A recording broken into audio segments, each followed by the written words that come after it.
Simeon Papailias, thanks for joining me, man. My pleasure to be here, Patrick. Nice to see you again, my friend. Talk a little bit about economy, what's going on in Canada. How do you see what's going on into 2023?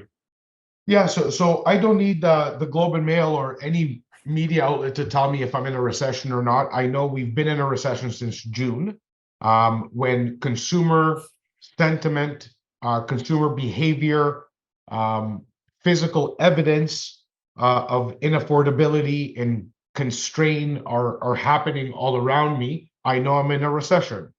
So if I can't walk 2 steps without somebody almost crying about what's happening to them and what happened to their restaurant margin, e.g. my brother, who owns 2 restaurants in central Alberta, is literally working on a 3% margin or at a loss because you can't sell 2 pizzas for more than $40. Yeah. And this is like specialty mom and pop shop where the whole city knows him with lineups. So this is a great product, not cheap fake cheese, real salami, not fake salami. For him to give that product out, he's making either nothing or a margin that's too thin to care for. So we don't need to label, are we in a recession? And this now goes into everything. So economy right now is a big topic. In real estate, it's being felt in a way like none other. Again, I'm going to put myself a little bit outside of that because we're very blessed to have very strong networks and business development strategies. But so we're okay. But the average real estate agent, half the inventory, it's 49% down as of December 1. Yeah. So half the transactions. I've talked to a number of realtors who are, let's say, as realtors, they would do, let's say, 5 to 10 deals a month.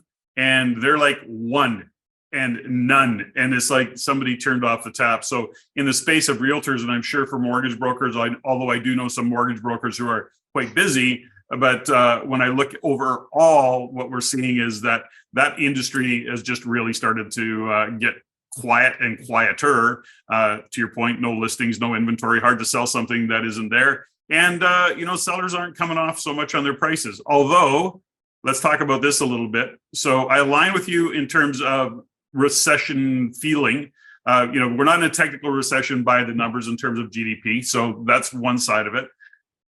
Sales and that's huge, by the way. Yeah. So the fact that we have a way bigger than expected GDP and employment growth instead of loss is probably, this is if there is going to be a actual recession, it's the funniest recession the world has ever seen.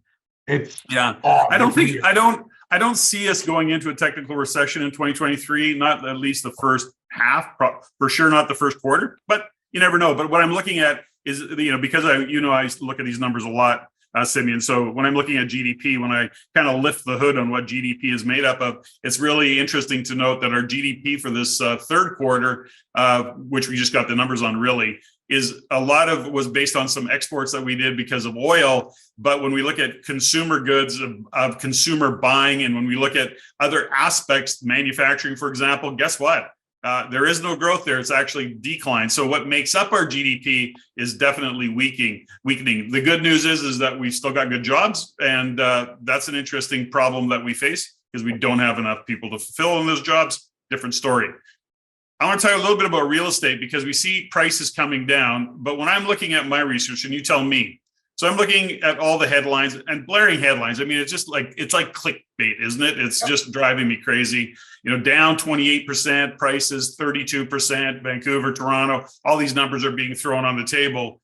But when I'm looking at the charts, it's like compared to the anomaly in the second quarter, let's say, of 2022. When we look back to 2019, 2018, we're still up in a lot of those areas. What's your comments on that, Simeon? Well, it's exactly that. So they're taking the outlier and trying to pretend that it's the benchmark. Yeah. The outlier is the outlier. The benchmark is the benchmark. Even if you were to take the conversation to October of 2021, use October 2021 because it's the 4 months that led to February. that created that anomaly, that created the outlier. Yeah. And the reason February became an outlier is because our government announced, which they should never announce, and they knew they should have never announced, that we got Canada's back. Interest rates aren't going anywhere anytime soon. That was the comment. Yeah. So 2023. 2023 at the earliest, quote unquote, Mr. Tiff Macklem, Bank of Canada. Unquote. So you tell people to literally go buy, you're safe, do what you need to do, everything's going to be okay, and then slap the glasses right off their heads as they're signing their papers at the bank, creating this stress and this shock and awe campaign that led to newspapers selling record digital subscriptions. This incompetence of our government and our Bank of Canada, I've made it public statement. I've put it out there publicly, in my opinion, for what it's worth, and that is Tiff Macklem should have been fired a long time ago, but certainly he should have been fired in the past few months. He's admittedly made mistakes. There's consequences for millions of people across the country, yet there are no consequences for him and his team, and that really gets me riled up and fired up. But we're not going down that place. At the end of the day, and just to say, because we'll call them whether mistakes, it's reckless and irresponsible. Yeah, it is what it is, because you are my guiding light, Bank of Canada CEO. Yeah. When you speak, I listen. Yeah. Because I have to. Like, this is how I guide people. And you tell me to go north when really you're going south. Yeah. It is. You and I are totally aligned on that one, Simeon. Yeah. Okay. In spite of all that, when we look at what's going on globally, we start to understand, Sorry, I wanted to finish that comment, because so what does that mean with pricing? 2019, 2020, 2021 saw growth in this country that nobody earned or deserved. It was also created by unreasonable actions like 0% interest rates. So all that gain we made, and I'm speaking we as in, let's call it 50% of the country acted on real estate during that time. Anybody who bought before, which is the other 30%, gained as well. So for the 5%, 2%, 1%, whatever the real number is, that bought in that 6-month period, whatever pain you may be going through, I'm sorry, but you are a fringe. And you do not bring down a country's economy because you bought there. It's unfortunate you were misled. It's unfortunate your timing wasn't right. It happens. And it sounds maybe a little bit tough, but there's nothing anybody can do to help you. 100%. So it's just that period. But looking at it overall, that 10 or 15 or 20% down on a 60% up market, we're all okay. We're going to be, yes, I agree. And it will get uncomfortable for many. And that is, again, unfortunate. We also know that, something that we talk a lot about, Simeon, is that when you're dealing with, let's say, an REC Canada investor focus, they understand the markets of what is going on. They're not pushing speculation. And part of the problem that we see in the industry overall is there was a lot of speculation in this space, and they called themselves investors, but they were not investing on any kind of fundamentals, any understanding of it. They were investing because of FOMO. They're investing because they're somebody in their family said, "Oh no, you'll get rich," or their neighbor or their peers at work. So it was really chasing money as opposed to putting a clear plan together. And so I want to put that on the table and just say, let's be really cautious about when we use the term investors who got in trouble. It was really speculators primarily. My own belief system, or my own belief, is that it was primarily speculators that got in trouble. Investors who were kind of understanding what it is they were doing were less susceptible to some of the fallout that's been taking place right now. Yeah. And I mean, when we speak to this specific conversation, I like to really call a spade. It's gamblers that got in trouble. The speculator is a very, very kind word for gambling. Investing and gambling are two very different things. There's gamblers who are investors, like those genius poker players. That's an investor. He's making an investment in himself to take your money because he knows how.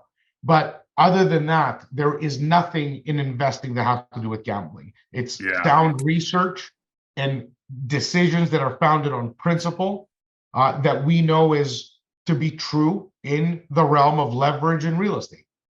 It's interesting, and I'll just add on this before we move on, is that, it really is part of a plan. And one of the things that you do, with REC is you align your clients with your broker connections who are also investor focused, who also understand a financial plan in terms of mortgages and how to put that all together so that there is some sense to what's going on and understanding where people are financially, the levels of risk that they're going to be taking on or not taking on. And we have to kind of bring that all together because it's an important part of, again, gambling versus investing, is that it is a holistic plan. So when you're sitting down with somebody like you and your team with REC Canada, you're actually looking at it through a different filter, a different lens. Anyways, I want to shine a light on that because it's so important. And it's why true investors can have success investing in real estate. Now, let's move on. Yeah. I want to move on.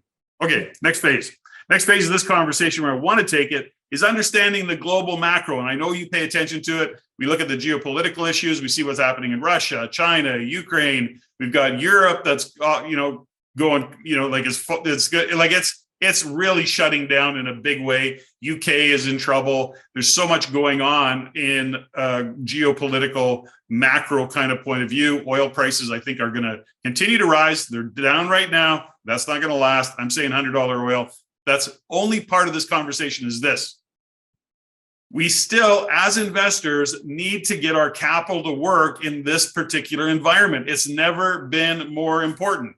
Now, you may believe that, precious metals, gold and silver is part of that.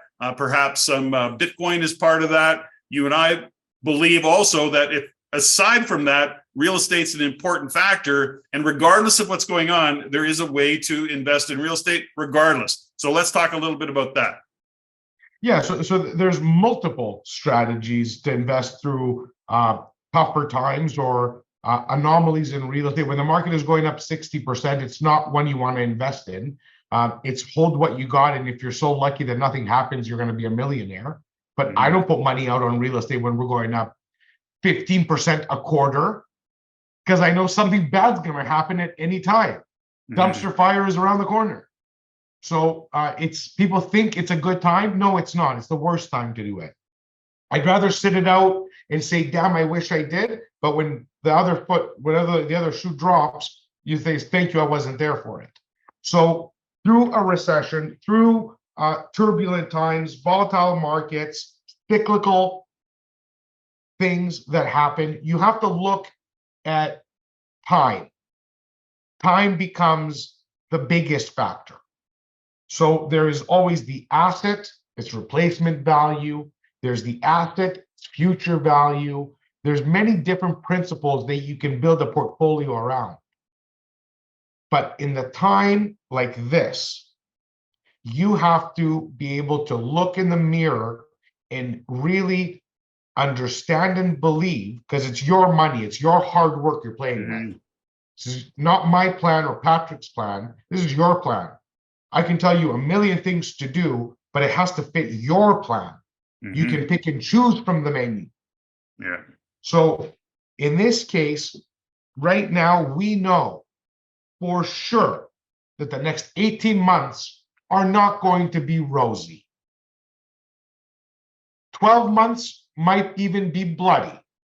Yeah. But 18 months we know are not going to be rosy.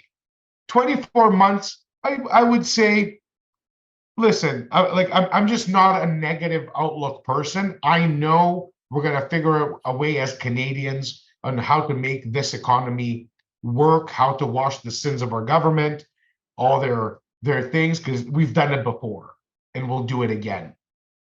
So I'm going after so I'm going to take the guiding principle that I'm using right now is a 3-year timeline. I will say with absolute confidence on this recorded call in December of 2022 that I believe real estate values in this country in general are going to be higher, maybe catch me on a great afternoon like today, probably double digits, 10% at the very least higher, average countrywide 3 years from now than they are today. And you've played this game for a long time. So, understanding that real estate goes through cycles, and it's interesting. It is interesting to watch. I mean, I've been on this earth long enough to have been through 5 recessions. And well, you have double my time in the market. Exactly. Buddy of mine pointed that out to me. And so I laugh about it. But but the thing is that it is so strange that when we recognize the FOMO period that we went through in 2022, and everybody wants to be a real estate genius. Now, when the markets turn, we go from being in that, we're kind of into that slump part of the real estate cycle, out of the boom part into the slump part, which is exactly where the best opportunities will be and are to create. And people go, whoa, the world's coming to an end. I'm out. And it's so counterintuitive for people to say, no, this is where you have to kind of have the courage to understand the market, to step up, to put your capital to work. That is where you're going to experience the best ROI. And to your point, Simeon, is that you have to also have a timeline that's realistic. I would say 3 years bare minimum. And you got to look 5, 7, even 10 years down the road, depending on the strategy you're using, of course. But that's really the key to it. And now is the time. This is like when stuff will start to show up on sale. Not everything's a deal, but there's lots of deals out there. What's your thoughts? There is hundreds of deals out there right now, identifying themselves, like they literally pop out screaming, I'm a deal, because they're deals, meaning the seller is distressed, the property may need something immediately, nobody can do it, somebody can close, somebody can't do this. There's deals everywhere. Going back to some of the reasoning, and I think it's education that leads to smart investors, which is the Real Estate Investment Network, the REC. This is what we do. This is how we do it. So it's what I want people to understand is when I say 3 years, I believe it's going to be 10%. I didn't say 90%. That's a double-digit number as well. I said 10%. Mm-hmm. 3% a year, or probably 1% a year annual growth through the recession combined in Canada. I don't think there's going to be any more falling. I don't. I think probably March, we're going to see the bottom of it. Mm-hmm. And I do anticipate to see some growth as we're stabilizing. Banks are already cutting back the fixed to 4.95, 4.85. We've seen these numbers before. Yeah. 07, 08, 09. That's where we were. My mortgage, and then I got in 2010 on my primary, was 5.25. I thought I robbed the bank. Yeah. So as we normalize, there's that. But there's also one major key. Employment, you had mentioned earlier, Patrick. Mm-hmm. We can't fill enough, especially in the skilled trades. So construction cost is going to probably be up by 25% construction cost. So the margin has to be protected. Mm-hmm. If that's the case, prices unfortunately, are also hedging and getting protected. So the price integrity of any given real estate market is being protected by its replacement cost. Yes. Like an underlying insurance policy. It's not something you can I wouldn't hang my hat on it, but it's another contributing factor to why prices are not collapsing the way people thought they would.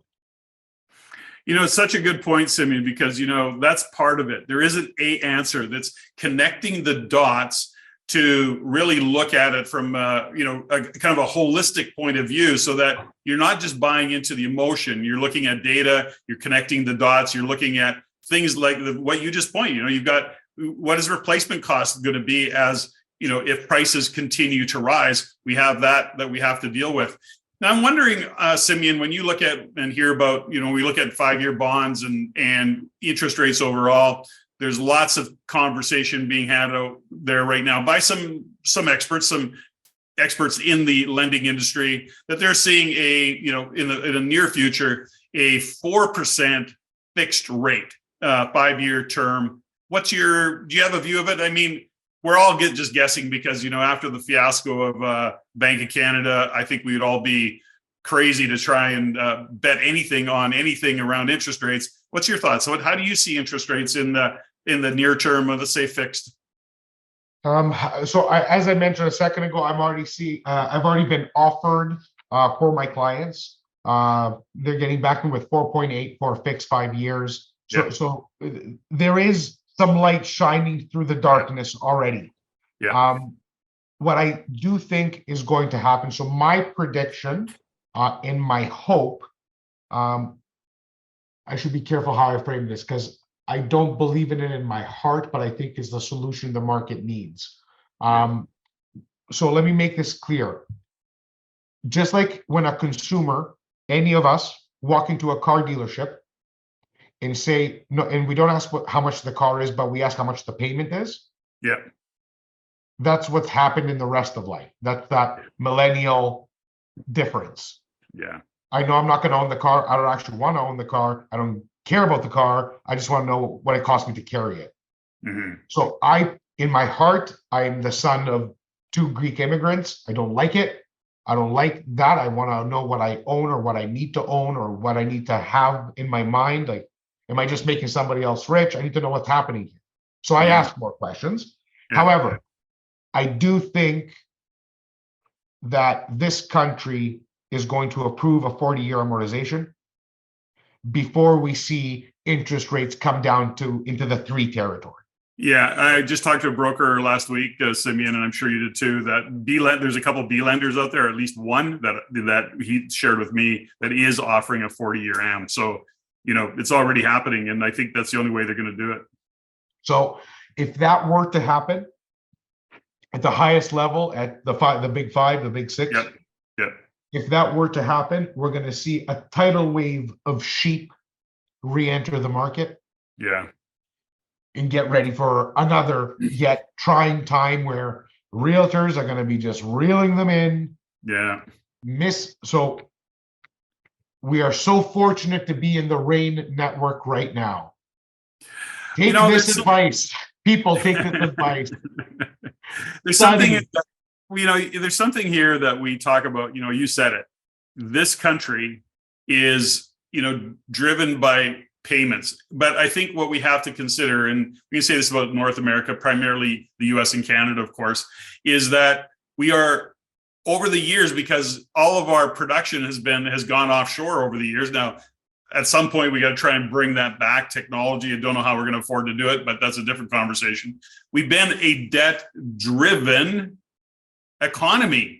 And debt driven because money was so inexpensive, and it was able to, the joke about using your home as an ATM. I mean, how much has that been going on over the years? So there is that underlying concern economically that number one, real estate was a big part of the economy, that's for sure. But just overall, we're a debt driven society, we're a debt driven economy. So as interest rates rise, or if they continue to rise, it's not just about real estate. You're actually slowing down the whole economy, which is part of their plan. Consumer confidence, by the way, because I follow that number quite closely, is as low or lower than it was during the 2008 great financial crisis, by the way.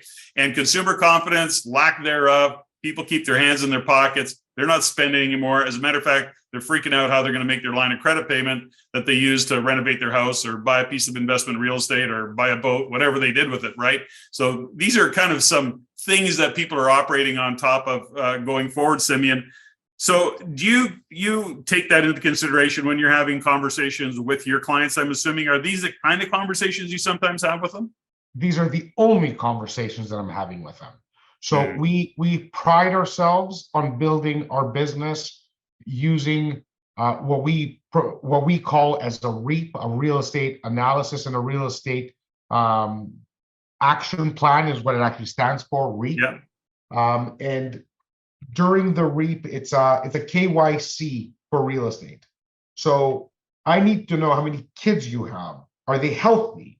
Are you caring for an elder? Who are you? Everything about you, because I cannot guide you and give you risk advice if I don't know what it is you're risking? Mm-hmm. Who are you putting in jeopardy here? Is it just you and your cat? Or do we have other people that we need to worry about that depend on you? Because if I tell you to go with this risk assessment versus this risk assessment, one you can get hurt in. You can double your money going to speculation, or you can stay over here and take your 4 to 6% a year forever. Mm-hmm.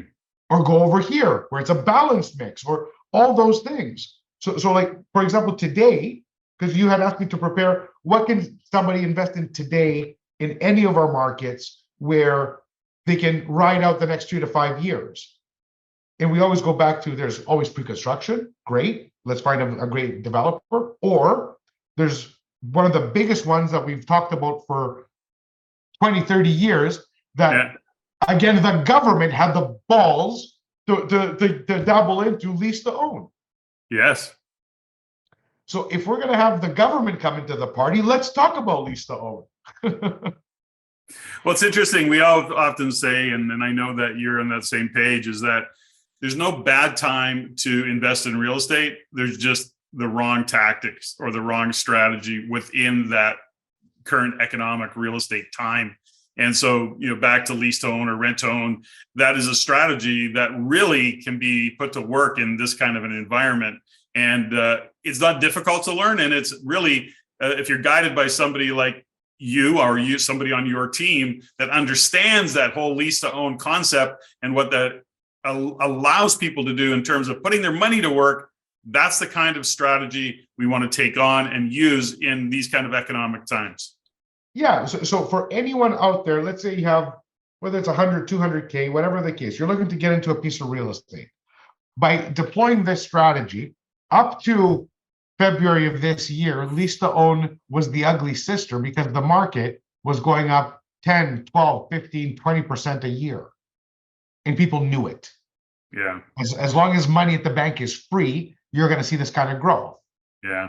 But the minute the money has now went up 7 times in 6 months, lease to own is going to be not your best friend.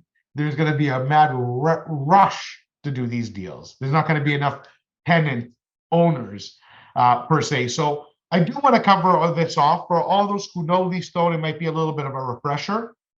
And if you can give me kind of the mic for 10 minutes to just take them through the basics, the high level of the strategy. Dude, let's do it. That's why we're here. That's why I got you on the show, buddy. So Christina was kind enough to prepare this for me. I just gave her my last case study. I told her to just pull out some facts that I can just speak to the Real Estate Investment Network community. So investing to win through a recession, I've used this title before, because the only presentations I'm doing right now are surrounding 3 to 5 year plays.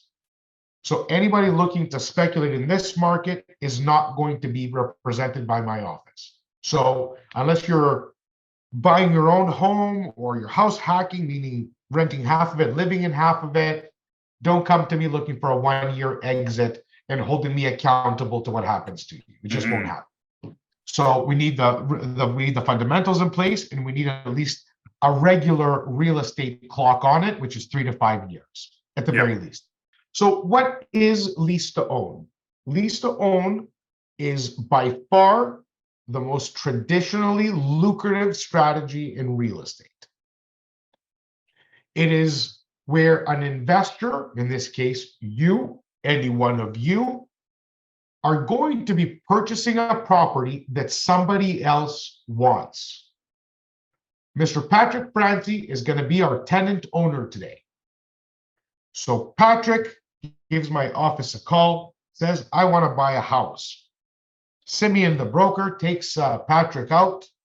We look at a house. Within a couple of days, we find out that Patrick went through a divorce or bruised his credit or all the different things that take somebody's credit score or resources down. But at the end of the day, Patrick says, Simeon, I have 5%. Can I get a mortgage like anyone else? No, Patrick, you can't, because your credit score is 592. It needs to be 700 for you to qualify at 5%. Okay, Simeon, what are my options? I'm going to say, Patrick, my good friend Susan, right here, has the money. And she's going to buy the house and put it in her name. Susan is any one real estate investment network person watching right now. You are Susan. So you are going to buy the house that Patrick will live in. As Patrick is going to live there, he's going to give Susan 5%.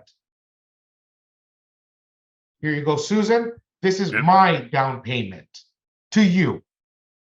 We bought the house today for $500,000.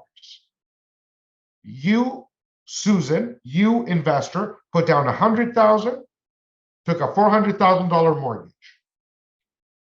Patrick gave you 5%. He gave you $25K down payment, which goes against your down payment, or you put it in your pocket and go to Vegas, do whatever you want to do. Yeah. But he put down $25,000, so he has skin in the game. Your mortgage payment, let's just call it $1,000 for fun. Your mortgage, his rental, Patrick's rent is going to be $1,500 because it's $1,000 for rent and $500 for contributing to his down payment. Yes. So he is saving money automatically every month, but that is your cash flow. It has nothing to do with what the purpose of it is. You're bringing in $1,500 and you're $500 in the black every single month is a result of the deal structure.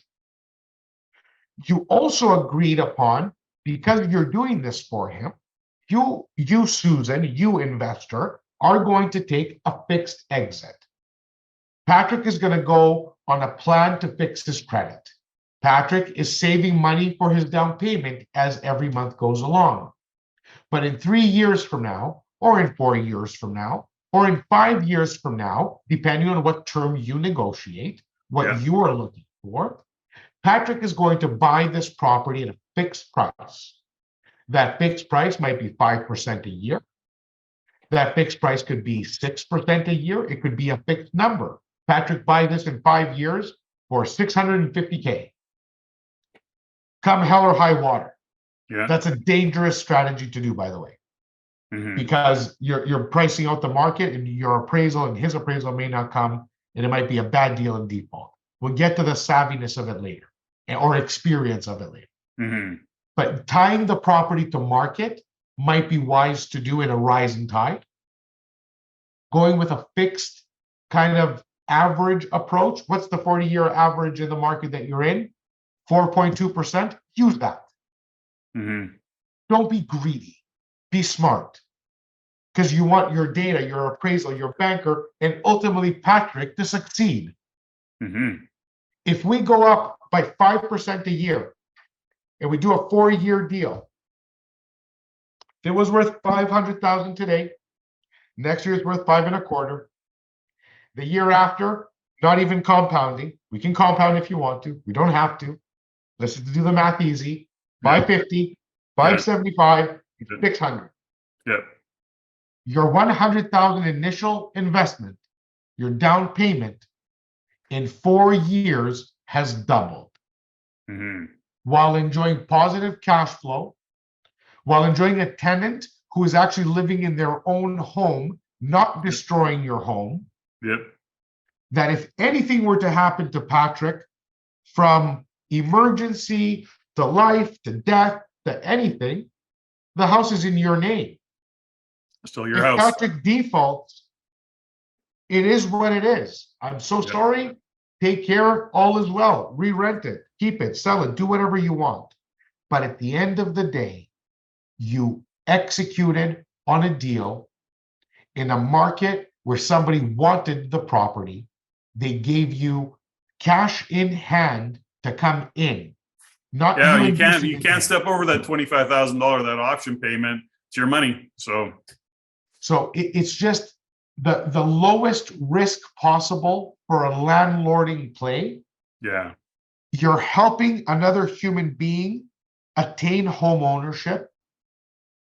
You are profiting through the entire exercise in the 20 to 25% per annum territory.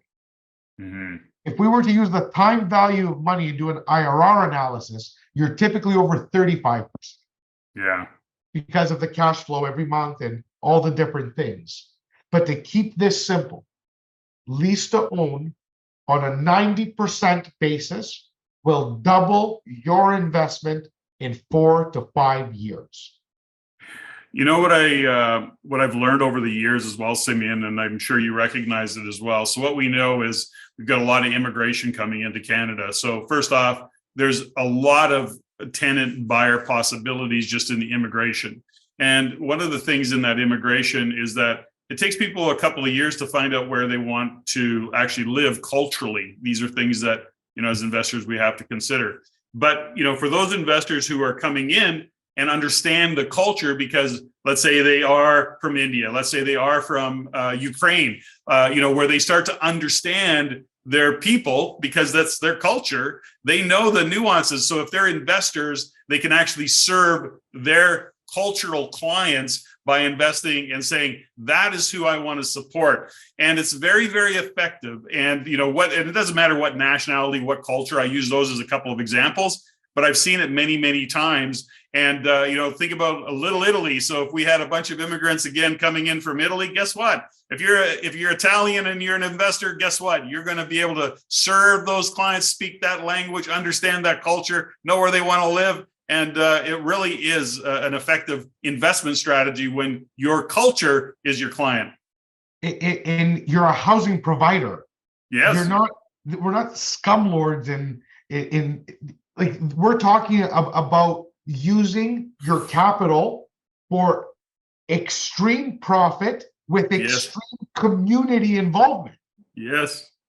Love it. So it's one of the absolute best strategies in any day, but during a recession, buying yourself right now a property with a tenant who wants to be there and pay you and get all these things done the way I just described them earlier in a very colorful way for everybody to kind of feel the context of it is a fantastic strategy. It's going to take you 3 to 5 years out. And at that point, I think we're going to be in a completely different landscape, investment landscape, where you can exit this investment completely and go into something new or the same thing again. And what I love about all of this is we wind these things down, Simeon, because you and I could talk about this stuff forever, is that REC Canada is also experts in that lease to own strategy. So it's not like you as the investor have to know and have the answers. As a matter of fact, you're working with an investor focused brokerage and group of people that understand these intimate details of how to be successful doing that. So thanks for sharing that strategy today, Simeon. I love it. No problem. Lastly, I'm going to speak to some law that may be coming into play. And I think this is very, very, very relevant right now, because over the last 7 months, we've seen not a single thing change for the better from a supply side in Canadian real estate. So up to 7 months ago, all we spoke about was, supply. We're $2 million, 2 million homes short in Ontario alone of being able to service them. But then the interest rates came, wreaked havoc, and we think we solved the problem. We haven't solved anything. As a matter of fact, we're exacerbating the problem, because if builders can't sell new construction, they're going to stop building, which half of them have. They've paused. Nobody exited their project. They just put them on hold. Yeah. So do we think they're going to come to market at a cheaper price than today? No. No. Do we not know that every year 400,000 people are coming in? Rents are going to keep skyrocketing. As rents skyrocket, they create a new benchmark for pricing. So prices are going up. So again, when I talk about factors, multiple factors as to why we believe something's going to go either this way or that way, we don't look at one thing. We look at 15 different things. Yeah. That all correlate. And as you said, well, what was it? Connect the dots. That's what we're doing. But there's one little asset class that can change the fortunes of millions of people here in the GTA, maybe elsewhere. But right now, Ontario is looking at the Better Homes Faster is a legislation, Faster Homes. I can't remember what it is. I was just speaking to Tim, the CEO of Maria, a few weeks ago on the podcast. Exclusionary zoning in Toronto is about to get eliminated. So for those who don't know what exclusionary zoning is, it's a NIMBY-founded principle to protect neighborhoods from density. That was done in the 50s. In the 50s, the government built veteran housing across East York, Scarborough, all these places, 800 to 1,200 square foot bungalows, 45-foot lots, like clockwork. Filled the cities. Everybody got back, veteran housing. What was veteran housing is now $1 million properties in the middle of the city, as per any other city. These properties, for you and me to develop them, we have to go through zoning, minor variance, a 2.5-year process that I have to carry. So I have to buy it for $800,000 or $1 million, carry it for 2 years before I can touch it. And only then will I build a mansion on it, because the flip exercise, I'll get a couple in and make $1 million profit on a flip. As opposed to, but that hurts the market as well, because now you need a $350K income earner to live there, which there's plenty here, but we're hurting affordability in the city of Toronto. To fix affordability, that cannot become a mansion, that needs to become a fourplex. If exclusionary zoning goes next month, I can tell you that every penny I have, I will be buying bungalows left and right. The closest to the subway, the better. But the city of Toronto, if they want to fix their affordability problem, they know what they need to do, and they will instantly create millions of doors organically, with the wealth staying with the families who have it today. Meaning, if I own an East York home, why the hell would I ever sell it? I'll go to my architect to get a nice fourplex, sixplex, eightplex. It's a 50-foot lot. You can put an eightplex on it, no problem. Take a loan from the bank, build it, brand new, beautiful, brand new housing, 200 meters from the subway. I get $3,500 a door. What does that mean? That means that instead of getting one tenant to pay you $8,000, and if anybody thinks those numbers are fake, give your head a shake. This is what's happening right now. But how many people can afford $8,000 a month? Not many. How many people can afford $3,500 a month? Way many more. Even though that's a high number for most of Canada to comprehend, here it's not. Here it's reality. So, but that is affordable housing in density where it matters. So if anybody in this audience is sitting on dry powder, meaning cash and capital, this is the time to be watching the news. This is the time to be coming to the next meeting of RAIN. This is the time to be watching like a hawk, because opportunities are a-coming. And whoever has that capital is going to gain big. Beautiful. Good time to reach out to REC Canada and your team. Simeon, we covered a lot of ground. Economy, real estate strategy, a little bit of politics, interest rates. Wow, we covered a lot of ground. Our love for the Bank of Canada. Oh, boy. Okay, well, listen, thank you for your time and always what you bring to the table. So appreciate it, pal. I appreciate you, my friend, and happy holidays to absolutely everybody. Happy New Year if you're catching this in January. All the best. Health, wealth, and all of it. Lots of love. Fantastic. Thanks, Simeon. Cheers.